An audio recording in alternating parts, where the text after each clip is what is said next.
আসসালামু আলাইকুম। স্ক্রিনে দেখতে পাচ্ছেন আমি ব্যালেন্স কিভাবে ট্রান্সফার করে সেটা কোড দেওয়া আছে।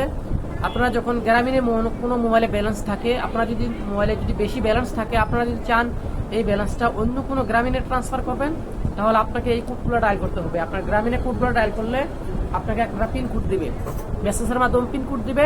তখন আপনার নাম্বারটা উড়ে টাকার সংখ্যা উড়াইলে আপনি ওই পিন কোড দিলে টাকাটা চলে যাবে। তখন আপনি 300 টাকা ট্রান্সফার করতে পারবেন একদিনে। 100 টাকা করে অন্য গ্রামীণ সিমগুলোতে 300 টাকা একদিনে ট্রান্সফার করতে পারবেন। সেম কথা আবার বাংলা নিয়ে তারপর আবার এয়ারটেলের কোডগুলো আপনি ডায়াল করে আপনি সরাসরি অ্যামাউন্ট লিখে টাকার সংখ্যা লিখে আপনি দিলে এয়ারটেলের টাকা ট্রান্সফার করতে পারবেন। রবিটা আরো সহজ। রবিতে হচ্ছে *121*1*1#. যে মোবাইলে টাকা আছে এই মোবাইলে আপনি কোড নাম্বার উঠাবেন, উঠালে আপনি অ্যামাউন্ট টাকার সংখ্যা উঠাবেন, এরপর নাম্বার উঠাবেন, তাহলে ওই নাম্বারে টাকা চলে যাবে। তবে এখানে কিন্তু টাকাটা ট্রান্সফার করলে রবিতে 2.5 টাকা বা 2 টাকার মতো কাটতে পারে, অন্য সিমে সম্ভবত কাটতে পারে।